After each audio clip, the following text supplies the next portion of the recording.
l'UPRONA avait confiance. La victoire du président Buyoya semblait évidente, tous les sondages le donnaient gagnant, le peuple avait approuvé sa charte de l'unité à 89% et il était le symbole de la paix retrouvée. Des critiques toutefois commençaient à émerger et pour la première fois, une opposition légale faisait face à l'UPRONA.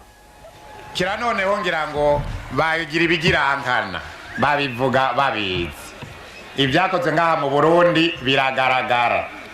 Mu gihugu cy'u Burundi ni gihugu muri imyaka 5 cyakomeje imigambi y'iterambere hagati mu gihugu biragaragara ibyakozwe amabarabara umuyaga nkuba amashure ibitaro iterambere mu burimye n'ubworozi umuyaga nkuba mu gihugu biragaragara bagende barabe rero mu bindi bihugu bitare bike usanga umukozi wa leta atagihembwa usanga mu bisagara amatara atacaka usanga amaradiyo y'ibihugu atagikora usanga amashure yarugaye kaminuza amashure yisumbuye niko bimeze leta rero ishigikiwe n'umugambi wa dasigana UPRONA yarakoze abanyagihugu barashima amakungu arashima kubera iki umugambi wo gukomeza ubumwe n'amahoro.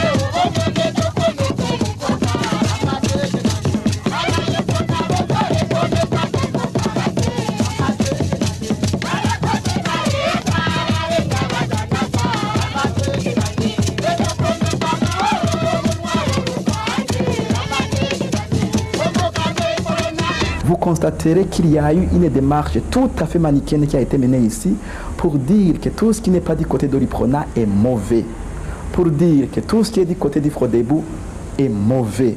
Et on a tout fait, on a investi beaucoup d'argent dedans pour le faire. Et pour moi aujourd'hui, politiquement, ceux qui ont engagé cette campagne sont les premiers responsables des dérapages que le pays connaît aujourd'hui. Et je suis sûr et certain que l'histoire nous démontrera qu'il y a une connexion entre le coup d'État et toute cette campagne tapageuse qui avait été entreprise à l'égard de notre parti.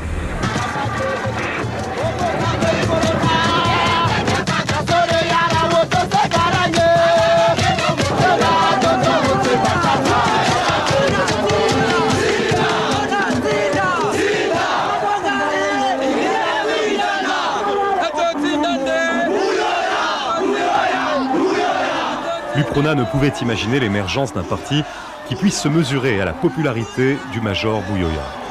Pourtant, un parti populaire, le Front pour la démocratie au Burundi, le Frodebou, entrait sur la scène politique avec une force fulgurante.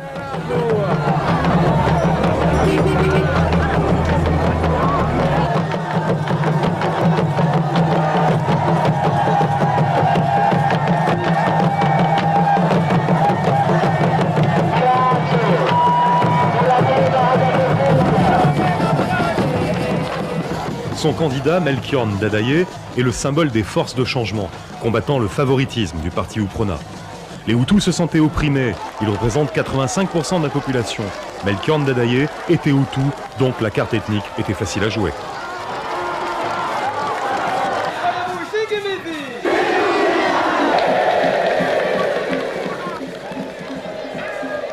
Frodebou oye! Pepe oye! RPP oye! Bashinga ntaye bapfasoni gwaruka nk'abantu baza kubabwira ngo mudatoye muhorona ngo hazoba ingwano ndazi ko ari nigo ruvyino baririmba aho baciye hose iryo niterabwoba mbega iyo ngwano ga bazoza baporona basigaye bari kurusha ibangana gutya nibo bazoza gutera ingwano ku miliyoni 5 zirenga z'abarundi bishakira amahoro nibo bazoza gutera iyo ngwano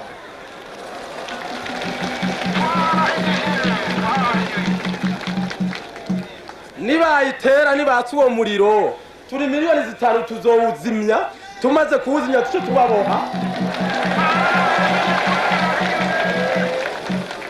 Nous avons toujours essayé de montrer à la population qu'une démocratie qui se baserait sur le divisionnisme, sur les ethnies, ne peut pas aboutir. Nous avons même au cours de ces campagnes dénoncé le divisionnisme que nous sentions rampant notamment à l'intérieur du parti Frodebou. Nous l'avons dénoncé publiquement.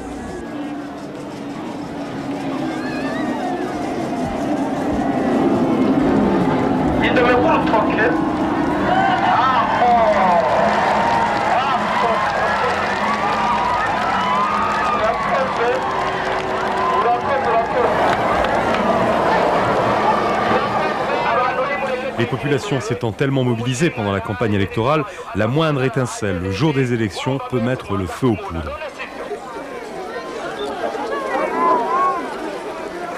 Ce que je crois, c'est que je vais avoir beaucoup de voix. C'est que je vais gagner.